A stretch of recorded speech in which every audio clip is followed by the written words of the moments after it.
Nós te agradecemos, Pai, pelo privilégio de estarmos aqui na tua casa nesta noite e poder dizer Ebenezer, porque até aqui, sem dúvida alguma, o Senhor nos ajudou. Senhor, vivifique a tua palavra em nossos corações, que não seja somente transmitindo informações escriturísticas, mas que a tua palavra seja espírito e vida, comunique vida, Senhor. É a nossa oração em nome do Senhor Jesus Cristo. Amém.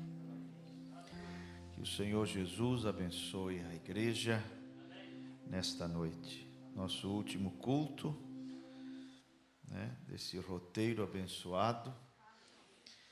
E eu quero agradecer por tudo que a nossa irmã fez ali por nós. E pelo Mateus, que me acompanhou também em todos os cultos, a hospedagem, boa, maravilhosa, a comida, tudo, a companhia.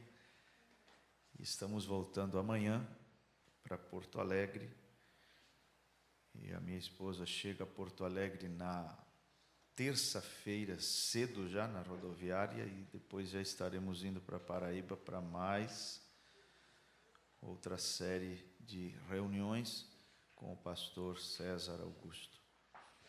Lembre de nós em suas orações. Eu acredito na oração da igreja. Eu acredito. Eu quero ler a Escritura nesta noite, e eu só quero dizer que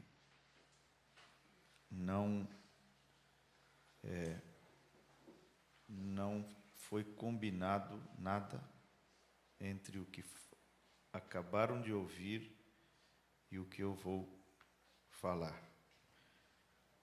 porque eu até nem queria pregar, sinceramente, eu até por mim eu ministro a ceia e a gente toma o que foi dito como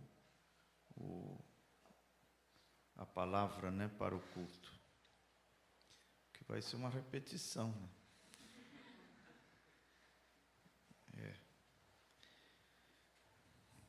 Apocalipse 2,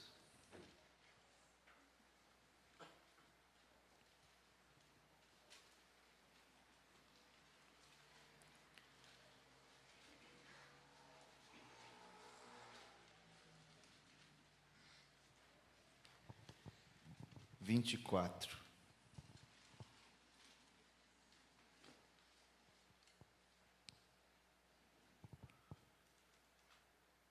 Mas eu vos digo a vós e aos restantes que estão em Tiatira, a todos quantos não têm esta doutrina, a todos quantos não têm esta doutrina e não conheceram, como dizem, as profundezas de Satanás, que outra carga vos não porei, mas o que tendes, retende-o até que eu venha. Amém? Podem sentar.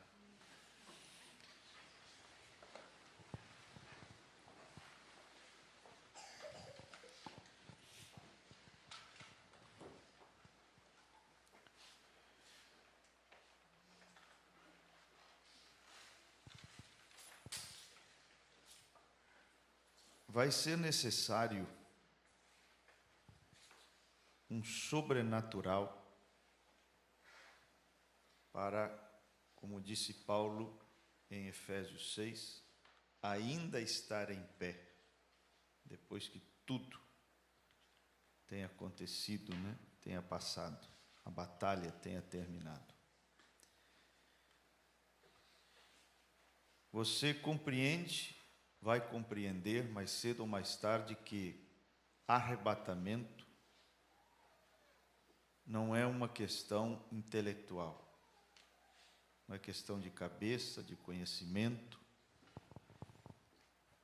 mas é um poder sobrenatural que te conduz, que te protege, que te sustenta, que fez isso durante toda a tua vida e irá contigo até o final e te porá nesse rapto.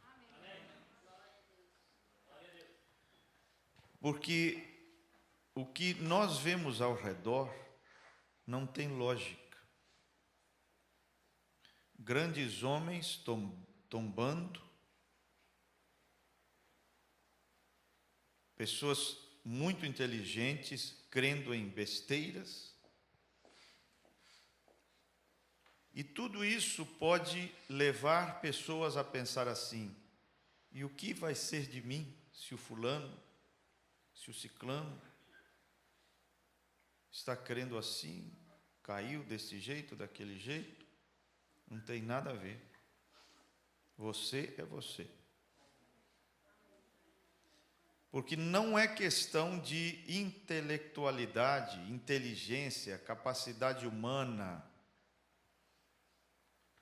É um poder de Deus que te guarda, para você não crer em certas coisas, para você não entrar em certos caminhos. E é aqui onde faz muito sentido o finalzinho da oração do Pai Nosso, onde Jesus disse: teu é o reino, o poder e a glória. O que é o reino? O reino é o governo divino, o domínio, o governo divino. O que é o poder? É a habilidade desse reino. O que é a glória? É a atmosfera desse reino. E nós vamos precisar desse governo divino sobre nossos corações, da habilidade divina sobre nossos corações, sobre nossas vidas, e da atmosfera da glória de Deus, para sermos preservados de entrar em certos caminhos, de errar o alvo, né? E aqui é onde nós lembramos, e eu não consigo me afastar dessa meditação. Tem 3 cultos ou 2 cultos que falamos sobre isso. Esse ponto que fala sobre a necessidade de transcender, ir além, estar acima, elevar-se acima da situação. Percorrer a 2ª milha, dar a outra face, tudo isso é transcender. Te obrigam 1 milha, você vai 2. Mas a 2ª não, porque te obrigam. Isso é vitória com folga. Não é aquilo ali, foi suado, irmão, consegui, mas não, é vitória com folga. E foi em Túnel Verde. Quando eu estava no púlpito, veio aquilo ao meu coração, não fazia parte das minhas anotações.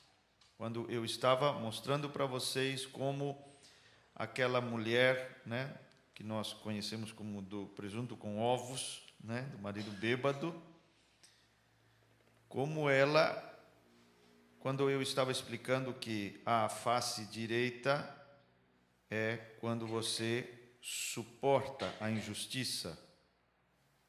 Então, a outra face é quando você, além de suportar, você faz o bem para quem te fez o mal.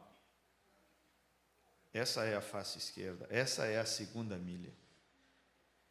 Até para caminhar a primeira milha e suportar o golpe na face direita, não é fácil. E precisamos do Senhor Jesus. Quanto mais para transcender e, além de suportar, fazer o bem para quem bate na tua face. Essa é a face esquerda. Para transcender, para ir além, nós precisamos de um sobrenatural, Cristo. E eu disse para vocês e repito, as pressões irão cada vez mais e mais e mais aumentando, até que os problemas fujam de uma capacidade humana. E serão pressões que somente poderão ser suportadas pela força do Senhor em nós. Pela força do Senhor. Tem muita gente já cansada, exausta, pensando em parar, em desistir, isto porque está lutando com a própria força. Porque Jesus nunca falou em desistir, nunca na vida Jesus falou em desistir. Você não encontra no Evangelho Jesus dizendo assim, estou cansado, estou exausto, vou parar, ou acabar o meu ministério, eu vou parar com o meu ministério. Ele era um homem que suportava terríveis pressões, mas suportava e, além de suportar, fazia o bem. E ele nos disse para nos comportarmos como ele, e orar, e amar inimigos, e abençoar quem nos amaldiçoa, não saudar somente amigos, transcender. Então sereis como o vosso Pai que está nos céus, ele disse. Estamos, como disse Jeremias, correndo com os que vão a pé. Muitos estão correndo com os que vão a pé e já estão cansados. Aí Deus falou assim, Jeremias, você está se queixando? Você está apenas correndo com os que vão a pé. O que será quando tiveres que competir com cavalos? Jeremias 12, 5. Diz, você está tropeçando está tropeçando, como é que ele diz aqui? Estava lendo isso aqui agora antes do culto. Jeremias 12. Se te fatigas correndo com homens que vão a pé, está fatigado. Isso tem coisa pior vindo. Entendeu? Como poderás competir com cavalos? Quer dizer, você já está de língua de fora agora, e quando vierem coisas mais fortes, pressões mais terríveis, se tão somente numa terra de paz estás confiado, que farás na enchente do Jordão? Você está compreendendo isso? Então, aqui é onde você tem que entender que não é intelectualidade, que não é cabeça, que não é conhecimento, é um poder, é a graça de Deus. Eu tenho orado por ti, você será cirandado como trigo, mas eu tenho orado por ti para que a tua fé, revelação, não falte. Pode faltar dinheiro, pode faltar emoção, pode faltar um monte de coisa, mas se não faltar a fé, a revelação, você está seguro. Porque a revelação é a rocha.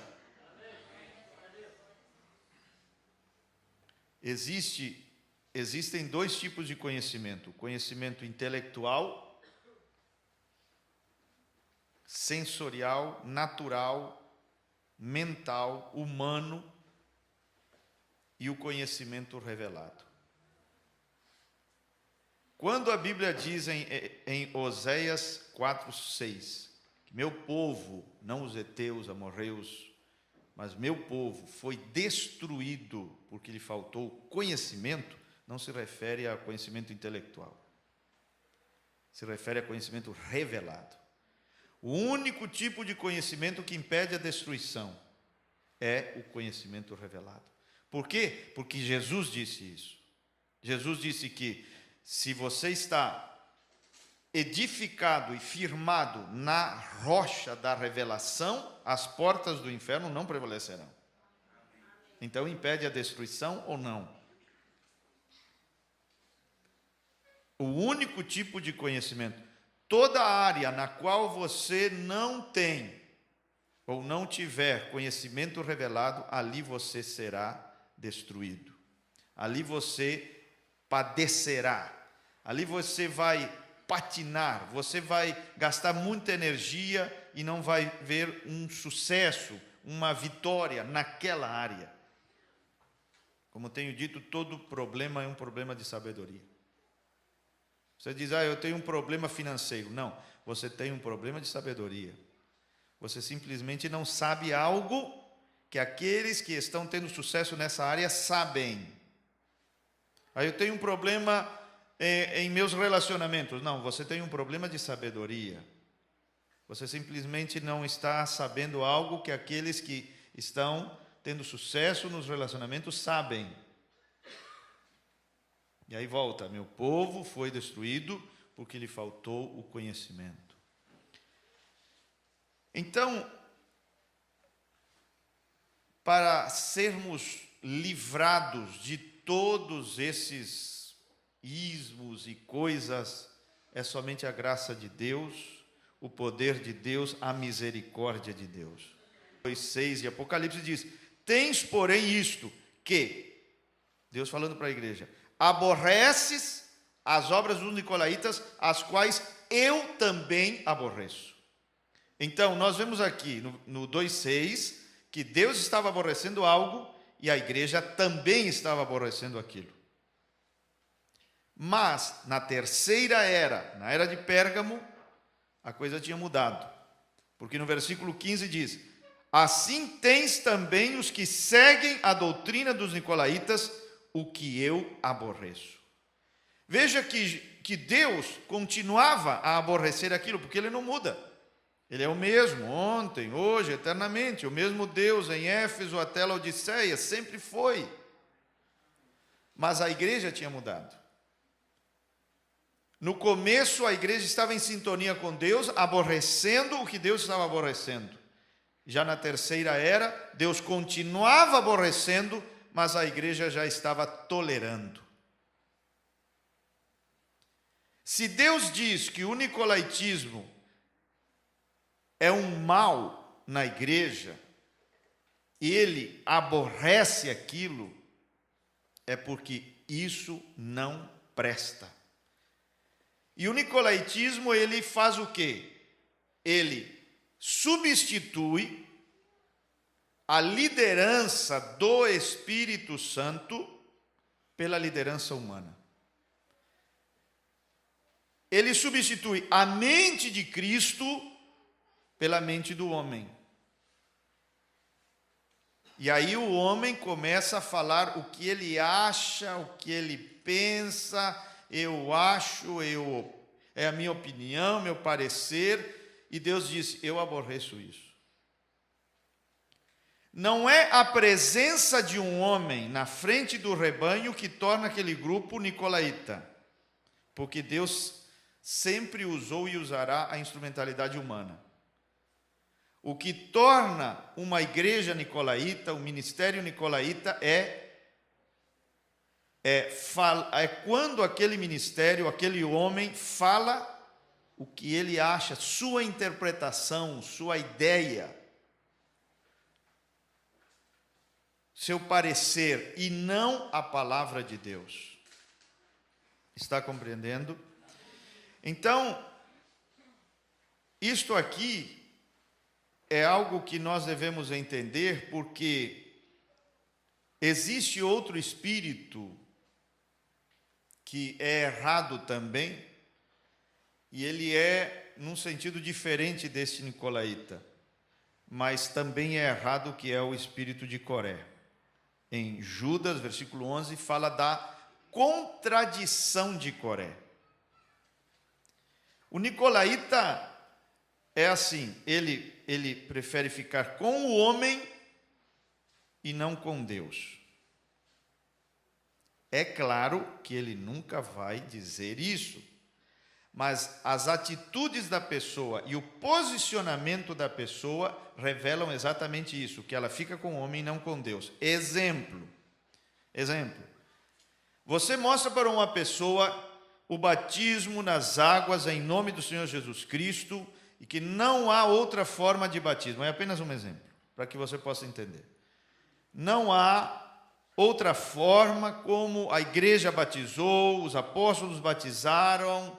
Não há um batismo sequer em títulos de Pai, Filho e Espírito Santo. Existe o batismo em nome do Senhor Jesus. Muito bem. Quando você dá as referências bíblicas, explica e tudo mais, a pessoa diz assim: ah, mas minha igreja não ensina assim. Nicolaíta.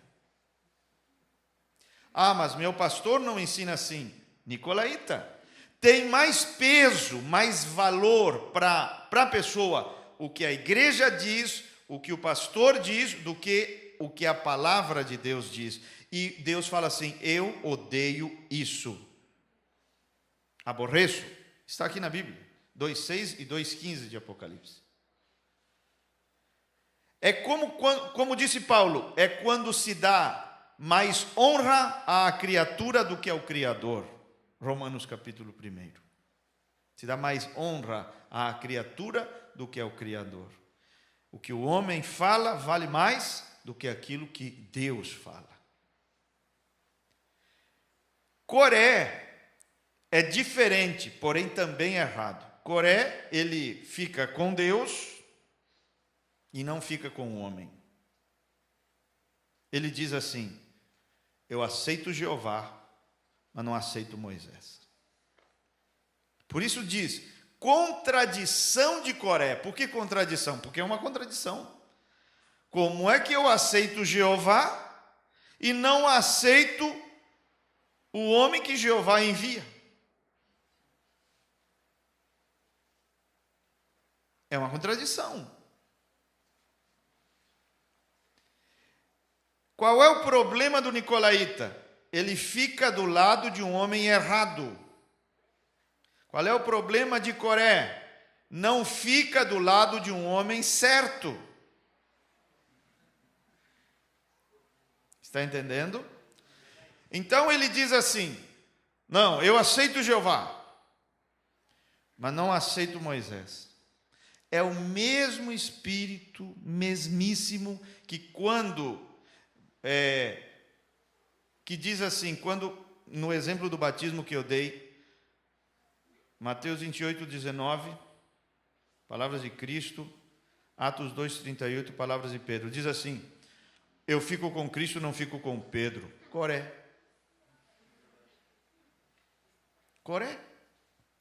Porque Pedro não falou de si mesmo. Ele acabava de ser cheio de Cristo. Estava cheio de Cristo. Uma porçãozinha daquela coluna de fogo entrou nele e, cheio do Espírito Santo, falou àquela multidão.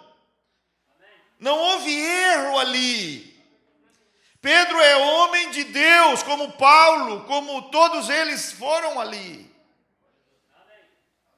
Então, Coré erra por...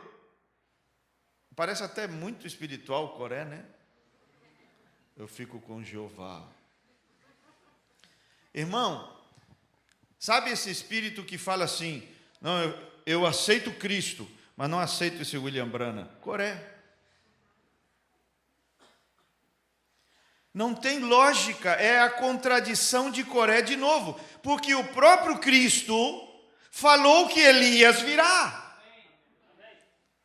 É um enviado de Deus. Então, como que eu aceito Cristo e não aceito aquele que esse Cristo que eu digo aceitar envia para me ajudar?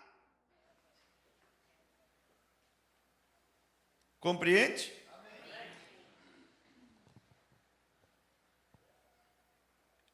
Paulo disse assim, em 1 Coríntios 1, porque um diz que é de Paulo, e outro de Cefas,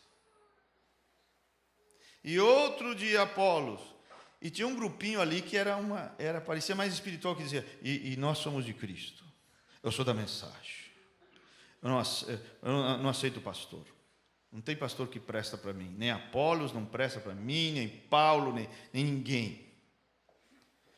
Engraçado que Paulo, quando falou, pôs na mesma sacolinha aqueles que diziam ser de Cristo. Porque aquilo era o espírito de Coré. Sabe essas pessoas que dizem assim, não, eu não congrego em lugar nenhum, eu fico na minha casa, ouvindo fita do irmão Brana, eu não tenho pastor, não aceito pastor. Coré. Um baita Coré, um corézão.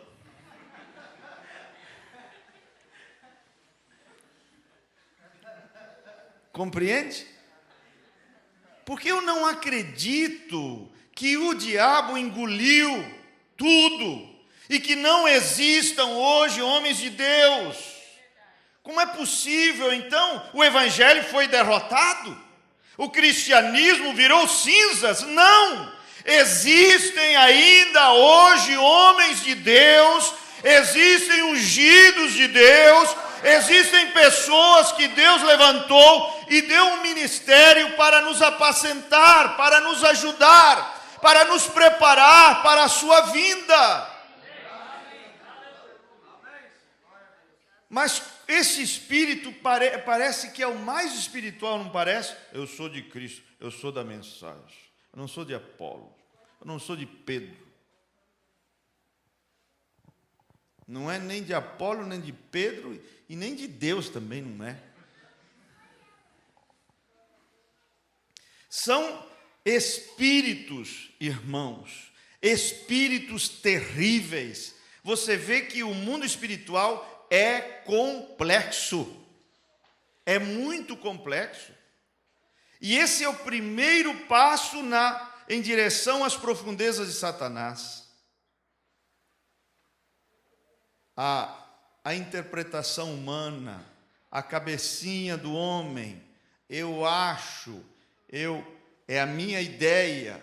Claro que eles não vão, eles chamam essas interpretações humanas de revelações. Mas não passam de interpretações humanas. Existem os pensamentos altos, Isaías 55 diz, ele diz, meus pensamentos não são vossos pensamentos. Então tem uma diferença. Os pensamentos divinos e os pensamentos humanos. Ele diz, não são a mesma coisa. Isaías 55. Muito bem. Aí ele diz, e como está mais alto o céu que a terra, meus pensamentos são mais altos que os vossos pensamentos. A pergunta é, podemos nós ter acesso aos pensamentos altos de Deus? Sim. Como? Por uma única maneira, de uma única maneira, por meio de revelação espiritual. O canal da revelação é o canal que traz ao coração do homem os pensamentos altos de Deus. Quando Jesus, em São Mateus 16, falou assim, quem dizem os homens que eu sou?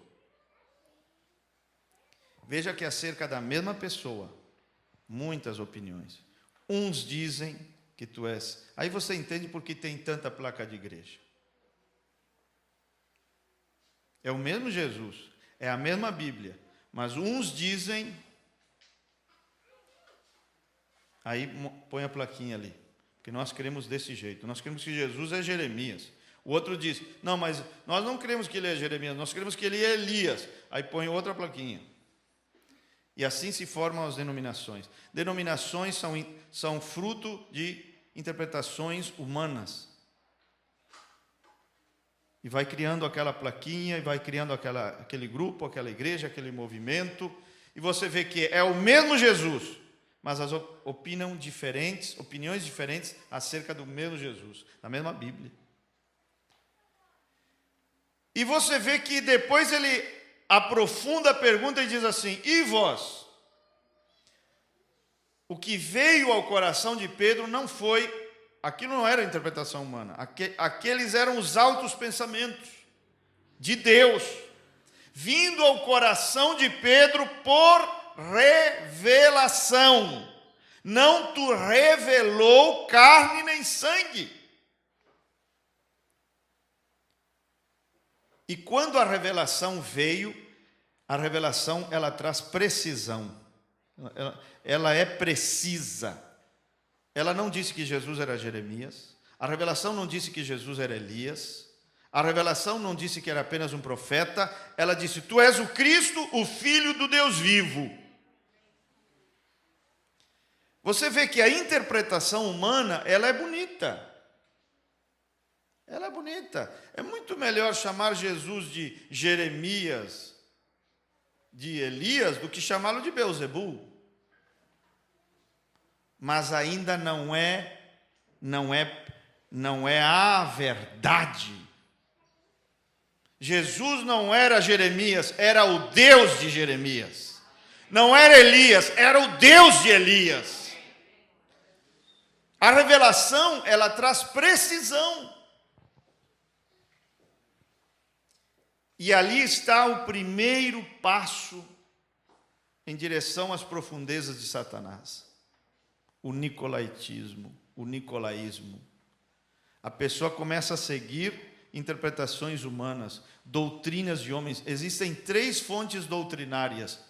A Bíblia fala doutrina de Deus, que Jesus pregava a doutrina de Deus, no livro de São João diz isso. Existem doutrinas dos homens, São Mateus 15, e existem doutrinas de demônios. Paulo fala isso a Timóteo. E ninguém pense aqui que doutrina, como a denominação afirma, a doutrina não importa, importa o coração. Bom, Jesus não opina dessa forma. Jesus não crê dessa forma. E no capítulo 15 de Mateus, ele mostra que a doutrina está ligada a uma coisa importantíssima, a adoração. Ela mexe com a adoração. Diz assim, em vão me adoram. Jesus não diz assim, estão adorando o diabo. Não, estão adorando a Deus. Mas é em vão. É inútil. É em vão. Já pensou? Adorar a Deus em vão? Aquilo é inútil. E o que torna uma adoração vã? O que faz com que uma pessoa adore a Deus sim, mas em vão? Jesus continua dizendo o que faz isso. Ele diz, em vão me adoram, ensinando doutrinas que não passam de preceitos humanos. Ou ensinando como doutrina de Deus, coisas que não passam de doutrinas de homens. A base doutrinária está ligada à adoração. Se a tua doutrina é verdadeira, a tua adoração é verdadeira.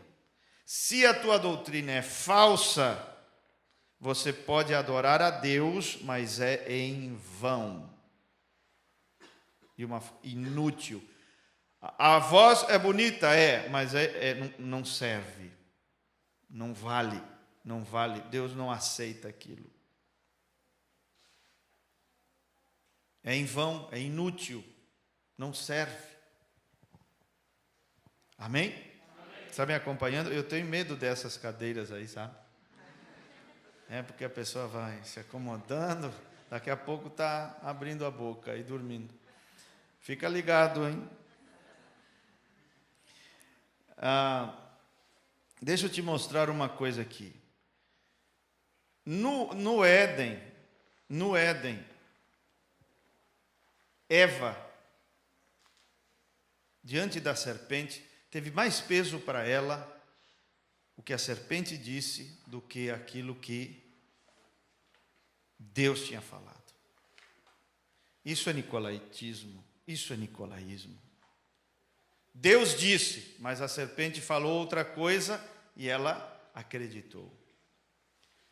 O balaanismo, o profeta diz que é esse segundo passo, que é a união entre os semelhantes. A serpente não era uma víbora que se arrastava pelo chão. Era um animal ereto, tinha 3,5 metros de altura. Isso aí foi o profeta que disse. Tinha aparência humana. Se você olhasse de frente, de lado, de costas, a serpente parecia um homem. Tinha até lugar para uma alma, mas não tinha alma. E a semente da serpente podia misturar com a espécie humana. Por isso foi dito, não coma dessa árvore. Quer dizer, não misture as sementes, as espécies. Era muito semelhante. E Eva se uniu àquele animal. Nós sabemos que ela não comeu uma maçã. E a união entre os semelhantes é o que o profeta chamou de balaanismo, que é o mesmo espírito que está sobre o concílio ecumênico.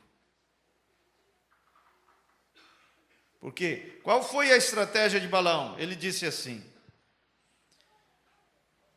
ele foi alugado por Balaque, rei de Moabe. Quem era Moabe? Era filho de Ló com uma de suas filhas. Quem era Ló? Sobrinho de Abraão, de quem veio Israel. Então, Moabe e Israel eram parentes.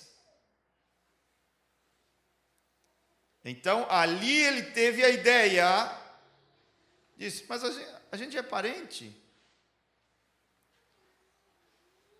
E fez aquele grande concílio ecumênico.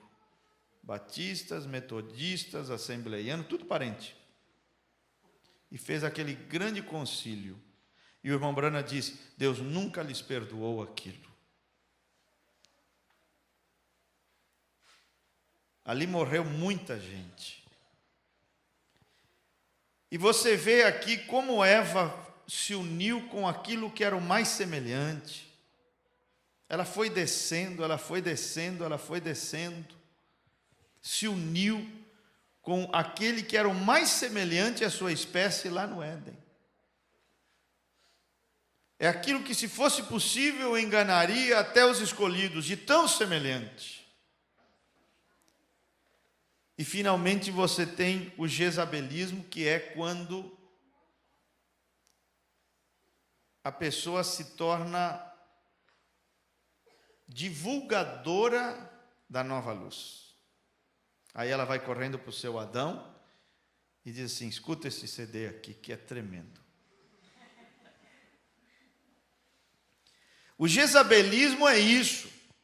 Primeiro a pessoa começa a dar mais atenção a interpretações humanas, pareceres humanos, coisas que vêm da cabeça dos homens, concebe aquilo, se une àquilo e depois sai divulgando pela internet, pelo CD, pelo DVD, e quando sai e se torna a Eva, a igreja, uma divulgadora da nova luz, ali está nesse mais profundo, que é o jezabelismo. Irmãos, é uma coisa que nós devemos de ter extremo cuidado. Questões doutrinárias não são brincadeira. Não é brincadeira. Nós devemos de pedir a Deus que nos ajude para nunca nos enredarmos com coisas que estão fora da palavra. Deus odeia a mistura. Deus odeia todo tipo de hibridação. Desde o início ele falou assim, separou, diz, né, a luz das trevas. Aí o irmão Brana pega esse versículo de Gênesis 1 e diz assim, Deus é um separador, não misturador.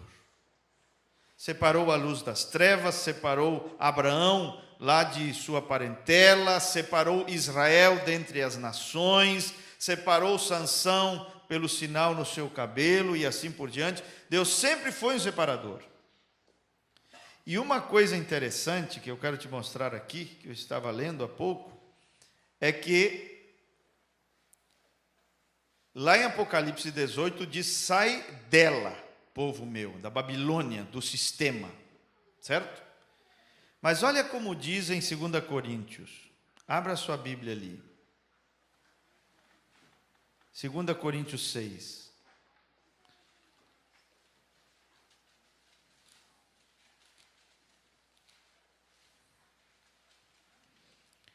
Lá diz, sai dela, povo meu, da Babilônia, do sistema. Aqui, eu vou ler a partir do verso 14, diz, não vos prendais a um jugo desigual com os infiéis. Isso aqui não é só para casamento. Casamento em jugo desigual. Isso aqui é muito amplo. Porque que sociedade tem a justiça com a injustiça, e que comunhão tem a luz com as trevas, e que concórdia há entre Cristo e Belial? Ou que parte tem o fiel com o infiel? E que consenso tem o templo de Deus com os ídolos? Porque vós sois o templo do Deus vivente. Como Deus disse, agora presta atenção, neles habitarei, e entre eles andarei, e eu serei o seu Deus, e eles serão meu povo, pelo que saí do meio deles. Pessoas. Entendeu? Por quê? Justamente por causa daquilo que ouvimos. O irmão Brana diz, deita com um cachorro pulguento, você vai sair cheio de pulga. Irmão, não, olha, no momento, não se faça de forte, não se faça de gigante. No momento em que a autossuficiência começa, a queda começa. Isso é o irmão Brana que diz na mensagem Escritura na Parede. O pecado começa a penetrar quando a autossuficiência chega. Não, comigo não acontece. Não, eu sou esperto, comigo não acontece. Não faça isso. Não faça isso. No momento em que você começou a dizer isso, ali começou a tua queda. Ninguém aqui é mais esperto que o diabo. Ninguém. Ninguém. O profeta diz que aquele único que o excede é o Espírito Santo. Se você confiar em si mesmo, você vai acabar se enredando. Você precisa confiar no Espírito Santo, se humilhar diante de Deus e dizer, Senhor, cuida de mim, me ajuda, me proteja, me abençoe em meus caminhos. Não seja autossuficiente, porque é aí que você vai começar a afundar. Então, saí do meio deles e apartai-vos, diz o Senhor, e não toqueis nada imundo, e eu vos receberei. Compreende? Então, eu te digo assim nesta noite, confie em Deus, aproxime-se de Deus, ore todos os dias, tenha um relacionamento profundo com Deus. Sabe quando Jesus fala assim, lá estava a árvore do conhecimento, o que era a árvore do conhecimento? Aquilo é um símbolo, não era uma árvore de galhos, de folhas, não, é uma simbologia bíblica que fala sobre relacionamento íntimo. Capítulo 4 de Gênesis 4:1 diz assim: e conheceu Adão a sua mulher. Então, aí está a árvore do conhecimento. Um relacionamento íntimo. E aí gerou Abel. E ela já tinha concebido da serpente e já tinha Caim em seu ventre. No capítulo 19 de Gênesis diz que aqueles homens de Sodoma falaram o seguinte: que esses varões saiam, que nós queremos conhecê-los, a prática homossexual. Amém? Estão me acompanhando? Quando chegamos em Maria, ela diz, a Gabriel disse assim: você terá um filho. Ela diz: como será se eu não conheço o varão? Quer dizer, sou virgem, nunca tive um relacionamento íntimo com um homem. E quando você chega a Mateus 7, Jesus toma o que o sexo é no natural e o aplica ao espiritual. O relacionamento íntimo natural e o leva para o espiritual e diz: nunca vos conheci. Vocês profetizaram, e eu citava errado essa passagem. Eu citava assim: não vos conheço. Um dia o Espírito Santo me disse: não é assim que está escrito. E eu fui ver, digo, como não é assim? E ali dizia: nunca vos conheci. Quando vocês estavam no mundo, eu não vos conheci. Quando vocês se batizaram, não vos conheci. Quando vieram para a igreja, não vos conheci. Quando se tornaram obreiros e começaram a expulsar demônios e profetizar, não vos conheci. Nunca. É bem mais forte, né? Nunca vos conheci. Para finalizar, eu quero te mostrar isto e vou ministrar a ceia. Como Israel sabia, existiam regras alimentares, Levíticos 11 fala sobre isso. Essas regras não se aplicam a nós hoje, graças a Deus, né? Porque uma carninha de porco é boa, muito boa. Mas existe ali, nessa escritura de Levíticos 11, um ensinamento muito profundo. Eu quero ler com você ali, e já vou ministrar a ceia, mas vou te mostrar algo ali. Levíticos 11. Deus falou para Israel, ele diz: você não pode sacrificar a mim qualquer animal. E deu para ele uma lista de animais limpos ou próprios para ser sacrificados e até para comer, e outra lista de animais impuros ou imundos, né, que eles não podiam comer nem sacrificar. E o que foi que Deus, como eles poderiam diferenciar, saber qual animal podiam comer e qual não podiam comer? Qual podiam oferecer e qual não podiam oferecer? Então, em Levíticos 11 diz assim: e falou o Senhor a Moisés e a Arão, dizendo-lhes: falai aos filhos de Israel, dizendo: estes são os animais que comereis de todos os animais que há sobre a terra. Tudo que tem unhas fendidas e a fenda das unhas se divide em duas e remói entre os animais, aquilo comereis. Então, tinha que olhar para a boca do animal, remói, qualificou.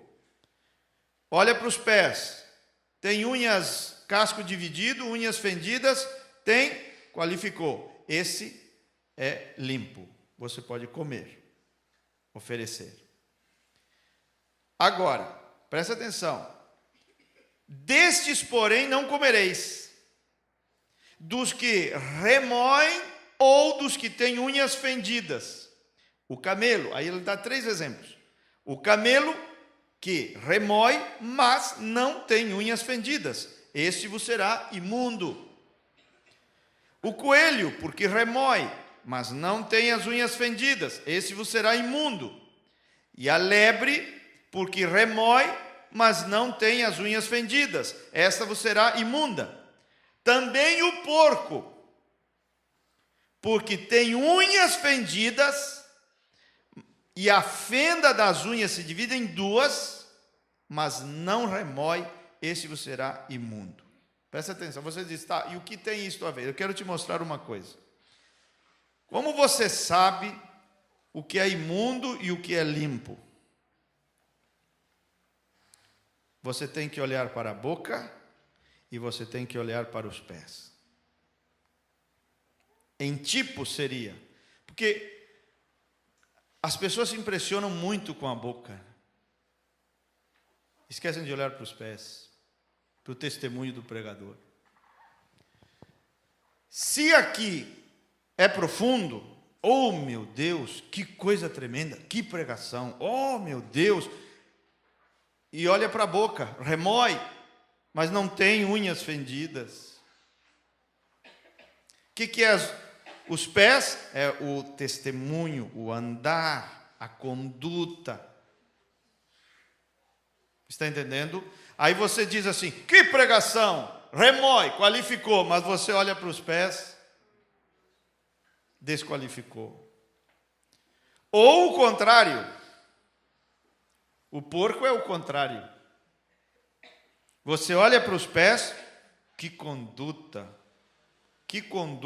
mas olha para a boca, Cristo já veio, não sei o que, não qualificou.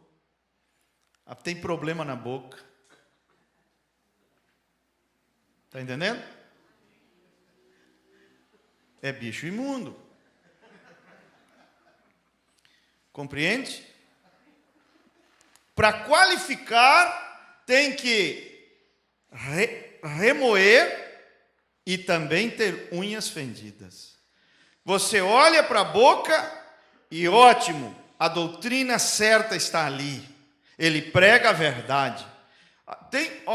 Eu já ouvi, talvez você tenha ouvido também. Alguém disse assim, não, eu sei que ele está em pecado, mas o que ele prega é a verdade. Eu creio tanto nisso como creio na Trindade. Irmão, aqui diz que se remói, mas não tem unhas fendidas, não qualifica. Não existe isso de que está em pecado, mas o que ele prega é a verdade. Você vê, na boca está certo, ele prega a verdade. Pode até fazê-lo, mas quando você olha para os pés, o testemunho, o andar, a conduta, o comportamento, não há ali santidade, há pecado, há coisa errada. Está entendendo? Gênesis 4.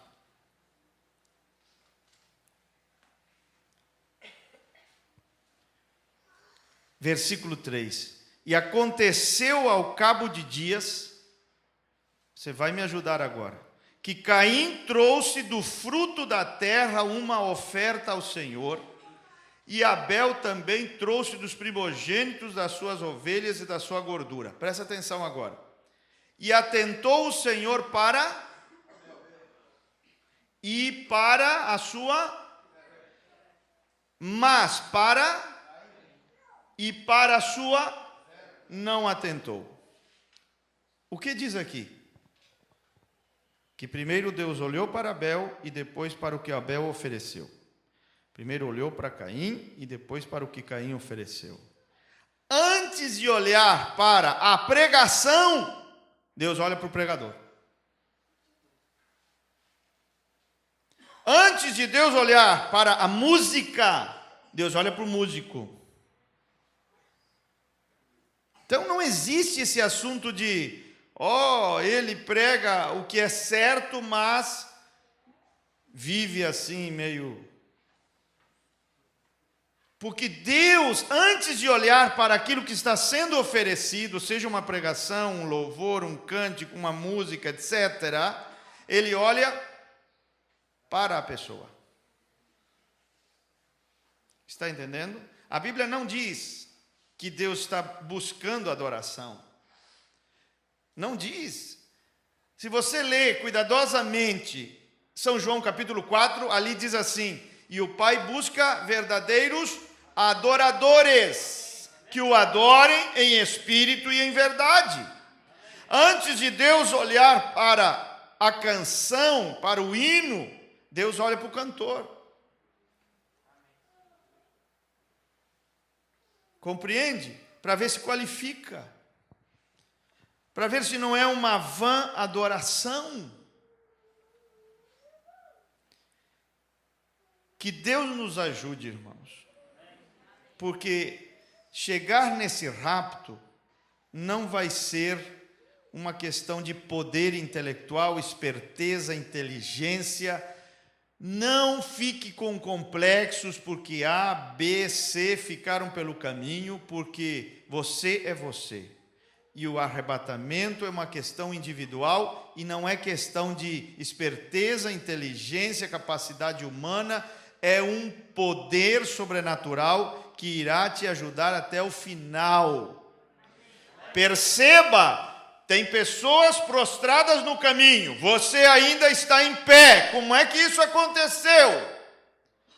É porque há um Deus te sustentando, há um poder te guardando, há uma força sobrenatural te protegendo. Você diz assim: mas eu sou simples. E daí? É a simplicidade que é a nossa força. Acabamos de ouvir isso, que o diabo quer, a serpente quer nos afastar da simplicidade, porque Deus habita na simplicidade, se revela na simplicidade. Quanto mais simples você for, mais perto de Deus você anda. Não fique pensando assim: o que será de mim? Eu vou te dizer o que será de ti. Você vai para a ceia das bodas do Cordeiro. É isso que sucederá. Não é questão de, eu sou fraco, eu não conheço muito, eu não consigo guardar muitos parágrafos na cabeça. Não tem nada a ver com isso. É o teu coração. É como nós ouvimos hoje. Você ouve uma pregação, e mesmo você sendo simples, ou sem muito conhecimento, aquilo não fecha. O que é isso? Não é cabeça. Isso não é cabeça. Porque se fosse pelo teu intelecto, você iria engolir aquilo. Porque é muito, aparentemente, bem apresentado, com forte base bíblica e de mensagens. E por que você não engole? Porque o coração, Deus está ali. Não fecha. Aí você diz assim: sei lá, não estava aquilo ali, sabe? Não. Aí a pessoa diz assim: tá, mas o que está errado? Nem sei te explicar, mas não desceu. Isso é coração. Isso é Espírito Santo. Isso é poder de Deus. Isso é um sobrenatural. Isso é Deus cuidando de você. Amém? Você tem que acreditar nisso. Não fique com complexos.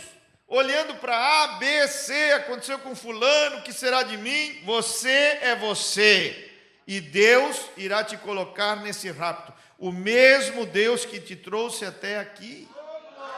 Irmão, se você olhar para trás, e irmã, se você olhar para trás, você já passou por cada uma? Não, verdade. Você passou por cada uma, e como é que você sobreviveu? Como é que você ainda está em pé? Como é que você não desistiu? Como é que você ainda está na caminhada? Você não percebe que isso é um sobrenatural te sustentando? O que você passou, o que você enfrentou, não foi coisinha. Muitos de vocês enfrentaram coisas pesadas que poderiam desanimar qualquer pessoa, mas não te desanimou. Quem te deu força? Quem te deu força? Quem te deu fôlego? Quem foi que não deixou o diabo te tirar da estrada, do caminho? Entenda, há um Cristo, há um poder sobrenatural que está cuidando, protegendo a tua vida.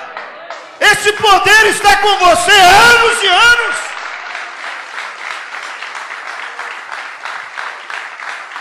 Há muitos anos esse poder está contigo. Não tenha medo. Eu te digo assim, não tenha medo. Eu quero dizer ousadamente, se a coisa ficar 1 milhão de vezes pior, não interessa. Deus é maior. Deus tem poder. Deus pode fazer com que você passe por entre todas essas confusões e te levar em completa segurança para a ceia das bodas do Cordeiro.